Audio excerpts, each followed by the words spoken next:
लग्नासाठी नोंदणी केली पण मोबाईल नंबर दिसतं का दिसत नाहीत, का दिसत नाही व कसे दिसतात, याबाबतची ही छोटीशी माहिती व्हिडिओ पूर्ण पहा, लाईक सबस्क्राईब करा.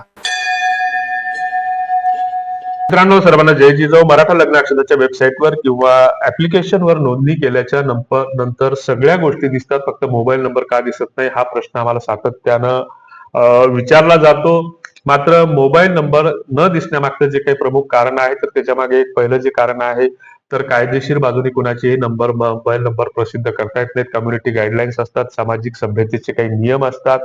तर त्याच्यामुळे कुणाचे मोबाईल नंबर किंवा बायोडाटा असे सार्वजनिकपणे प्रसिद्ध करता येत नाही.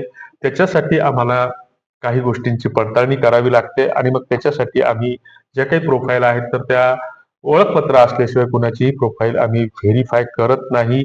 कारण याच्यापूर्वी जी काही माणसावर चांगलं काम करत असताना किंवा वाईट काम करत असताना जी काही संकट गंडात्र येत असतात तर ती चांगलं काम करणाऱ्यावरही येतात आणि वाईट काम करणाऱ्यावरही येतात. की गावखेड्यामध्ये आपण असं म्हणत असतो की देव करणाऱ्याच्या मागे ठेव लागतो, तर तशातले हे प्रकार होतात. आपला हेतू उद्देश हा चांगला असतो, प्रामाणिक असतो, मात्र तरीही गंडात्र येतात, संकट येतात. त्याच्यामुळे आम्ही कुणाचाही मोबाईल नंबर कुणालाही परस्पर देत नाही.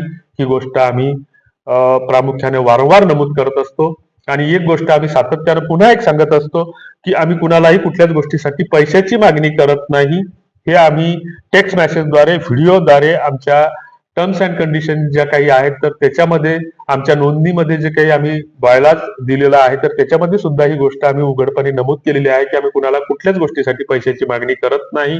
दुसरीकडे कुणाचेही मोबाईल नंबर किंवा बायोडाटा आम्ही कुणालाही परस्पर शेअर करत नाही, ही गोष्ट आम्ही सातत्यानं सांगत असतो.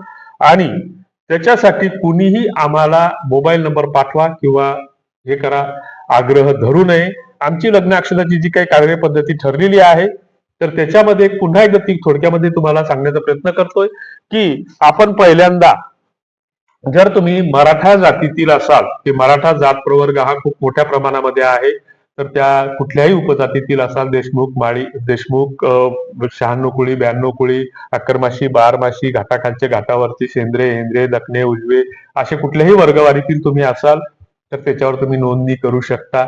त्याच्यावर नोंदणी केल्याच्या नंतर तुमचा फोटो, कौटुंबिक माहिती, मुलीच्या बाबतीत अपेक्षा ह्या ठळकपणे लिहिणं गरजेचं आहे आणि खाली ओळखपत्र हे कंपल्सरी आहे सगळ्यांसाठी.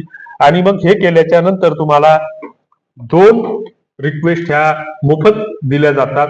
त्या रिक्वेस्ट तुम्ही पाठवू शकता. याच्यासाठी की काय होतं की आम्ही फुकटात सांगत असताना मग कोणी उठतं आणि कुणाला रिक्वेस्ट टाकत बसतं आणि मग साहजिकच त्याची दगडं आमच्या अंगावर येतात, आमच्या घरावर येतात.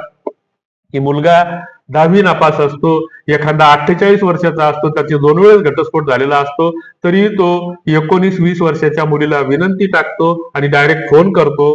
कारण विनंती टाकल्याच्या नंतर फोन नंबर, मोबाईल नंबर प्राप्त होतो आणि मग त्याचे साहजिकच दगड आमच्या घरावर येतात. मग त्याच्यामुळे पत्र खिळखिळ होतात, पावसाळ्यात त्याच्यातून पाणी गळतं. ह्या गोष्टी आता भरपूर याचा त्रास होत असल्याने ह्या गोष्टी आम्हाला काही कराव्या लागतात. दुसरीकडे 2 रिक्वेस्ट तुम्ही तुमच्या ओळखीच्या जुळत्या मिळत्या ठिकाणी टाकल्या पाहिजे. त्याच्यानंतर मग तुम्हाला जर आम्ही त्याच्यासाठी वेळ देत असू एक सेवाभाव म्हणून, तर तुम्ही सुद्धा तुमच्या आजूबाजूला ओळखी पाळखीतील, तुमच्या गावखेड्यातील, तालुक्यातील, परिसरातील एखाद्या मुलीचा किंवा एखाद्या घटस्फोटित विधवेचा, परित्यक्तेचा बायोडाटा ओळखपत्रासह आम्हाला टाकला पाहिजे. म्हणजे जेणेकरून आम्ही त्याची नोंद त्या लग्न अक्षतावर करू आणि ती नोंद केल्याच्या नंतर त्याच्या बदल्यात तुम्हाला आम्ही 10 रिक्वेस्टचे पॉईंट देऊ. म्हणजे एकाच 10 ही एक स्कीम आहे आमची. ते जर नसेल करायचं तर खाली सेटिंगचं बटन आहे, सेटिंगच्या बटनवर क्लिक करा. तिथं शेअर ऍपची लिंक तुम्हाला दिसेल, ती तुमच्या मित्राला किंवा तुमच्याच कुटुंबातील भावाच्या, आईच्या, बापाच्या कुणाच्याही मोबाईल नंबरला शेअर करा. त्याच्यासोबत तुमचा रेफरल कोड जाईल. तो रेफरल कोड तुम्ही ती लिंक ओपन करा. लग्न अक्षताच्या वेबसाईटवर गेल्याच्या नंतर तिथं तुम्ही ते ओपन केल्याच्या नंतर तुमचं नाव, तालुका, जिल्हा निवडा, खाली पासवर्ड सेट करा आणि खाली रेफरल क्रमांक मागतो, तिथं रेफरल क्रमांक टाका. एका रिक्वेस्टचे पॉईंट तुम्हाला त्याच्या बदल्यात भेटतील. असे जर तुम्ही दिवसभरात 10 मित्राला शेअर केलं तर 10 मित्रांनी ते जर त्याच्यावर तुमचं रजिस्ट्रेशन केलं तर 10 लोकांना माहित होईल आणि तुम्हाला त्याच्या बदल्यात 10 रिक्वेस्टचे पॉईंट्स भेटतील. नसल तर तिथंच सेटिंगच्या बटनावर व्हॅलिड पॉईंटचं ऑप्शन आहे, तिथं 10-20 रुपयाची तुम्ही आम्हाला मदत करू शकता. मदतीचं याच्यासाठी की हा कुठलाही कमाईचा प्लॅटफॉर्म नाहीये की ज्यावेळेस 7-8 वर्षापासून आम्ही हे चालवतो, तर तुम्ही पहिल्यांदा ज्यावेळेस लॉग इन करता किंवा दरवेळेस तुम्ही लॉग इन करता, मोबाईल नंबर टाकून तुम्ही वेबसाईट ओपन करता, तर तुम्हाला एक ओटीपी येतो. तर आयटी मधल्या विद्यार्थ्यांना माहित आहे की त्या ओटीपी साठी 12 ते 15 पैसे आम्हाला खर्च येतो. तो बल्कमध्ये विकत घ्यावा लागतो. 5,900 रुपये जीएसटी सह त्याचे वर्षभराचं भाडं द्यावं लागतं. ऍप्लिकेशन सर्व्हरचं जे काही मेंटेनन्स असतं, तर याचा 3 ते 4,000 रुपये दर महिन्याला खर्च येतो. तर त्याच्यात तुमच्याकडून 500-700 रुपयाची जी काही मदत होते, तर तो एक हातभार होतो. किंवा तुम्ही खाली जे काही या व्हिडिओच्या खाली सबस्क्रिप्शनच्या बाजूला जॉईनचं बटन आहे, ते जॉईनचं बटन क्लिक करा. त्याच्यातून जो काही आर्थिक हातभार मिळतो आम्हाला 29-59 रुपयाचा, तर त्यातून तुम्ही आम्ही सर्व मिळून एकमेकांचे लग्न जुळण्यासाठी एक आपली कम्युनिटी बिल्ड तयार करू शकतो. त्याच्यातून काय एकमेकांना सहकार्य करता येईल या भावनेतून सुद्धा तुम्ही आम्हाला मदत करावी, हा आमचा शुद्ध प्रामाणिक हेतू आहे. हा कुठलाही बाकीचा दुसरा, आम्ही शेतकरी आहोत आणि शेतकरी कुणालाही फसवत नसतो. थाळ्यावरचं मातेरं सुद्धा तो कधी जमा करून नेत नाही. घरापुढे आलेला कधीही जाणी जोशी गारुडी भारुडी कुणालाही कधी तो परत पाठवत नाही. आणि मग हे सगळं करत असताना, चांगला उद्देश ठेवून करत असताना बऱ्याचदा वाईट प्रतिक्रिया येतात, म्हणून ह्या सगळ्या गोष्टी कराव्या लागतात. तुमच्या काय सूचना आहेत, फीडबॅक आहेत, तो कमेंट बॉक्समध्ये नक्की लिहा.